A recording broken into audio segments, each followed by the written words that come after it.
Google Core Update SEO. Je vous fais une petite vidéo rapidement parce que je suis très pris en ce moment, mais je tenais vraiment à en parler.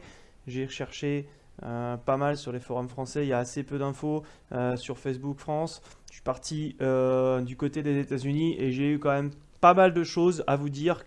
Voilà, je pense que c'est important qu'on en parle. Donc, vous avez dû constater que soit vous avez une chute, soit vous avez une augmentation, parce qu'on considère que 50% des sites sont impactés et 50% de ces 50%, donc environ 25%, sont très impactés. Moi, voilà, comme vous pouvez le voir sur un de mes gros sites, ça a été assez douloureux. J'ai pleuré tous les jours pendant une semaine. Bon, c'est difficile de trouver une raison, parce qu'en même temps, il y a eu le déconfinement, etc. Voilà, pourtant, c'est un site qui est white, mais bon. Donc, on va voir ensemble. Petite info, il ne faut pas oublier que l'intérêt de Google est d'être capitaliste, de faire plein d'argent tout le temps, plus d'argent, plus d'argent, plus d'argent pour satisfaire les actionnaires. Voilà, ça va vous permettre à mieux interpréter ce que je vais vous dire. Donc, premièrement, on a vu donc que maintenant les liens non follow comptent ou comptent plus. Voilà, ça c'est quelque chose que Google avait annoncé et c'est quelque chose qui ressort dans les vidéos que j'ai pu regarder aux États-Unis et sur les forums et des études qui ont été menées sur les gros éditeurs comme Moz, Majestic, etc. Donc, les liens no follow comptent. Voilà.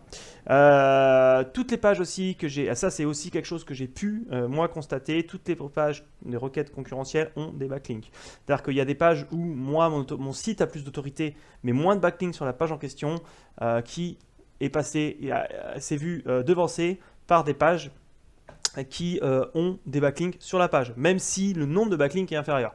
Donc c'est assez intéressant de voir comment les choses évoluent.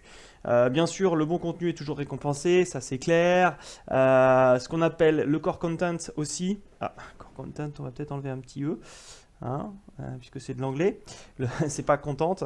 Le core content, c'est-à-dire que en gros, si vous parlez de parasol et que vous mettez à parler de choucroute, et ben vous aurez plus de mal à ranker. Donc c'est ce qu'on appelle le core content, c'est-à-dire qu'on va essayer de rester dans sa thématique. Bien sûr, si vous faites des silos isolés, c'est tout à fait possible de changer de thématique sans faire non plus un virage à 180 degrés. Le contenu d'expertise aussi est récompensé, c'est-à-dire que quand vous êtes un auteur qui est reconnu comme un auteur, par exemple, je ne sais pas, en psychologie, ben, vous pourrez parler plus facilement de psychologie.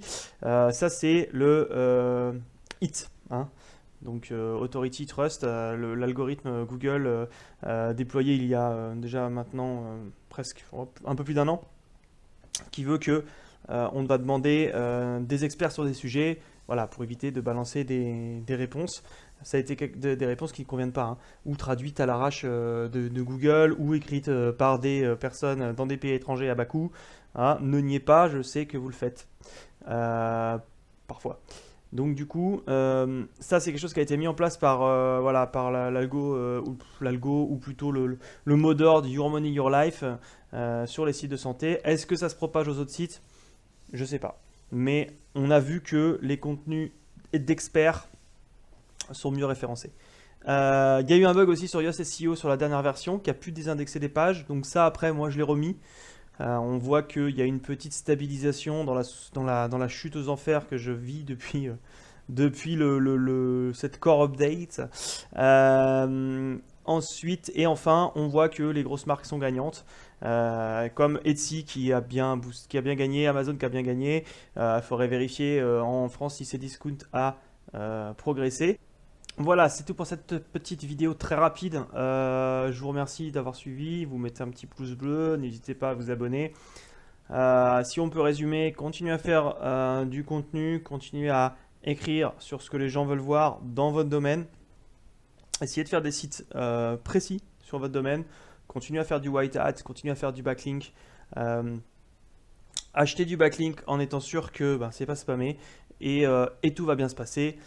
Et bien sûr, pour terminer, ce que je dis souvent, il vaut mieux avoir plusieurs sources de trafic.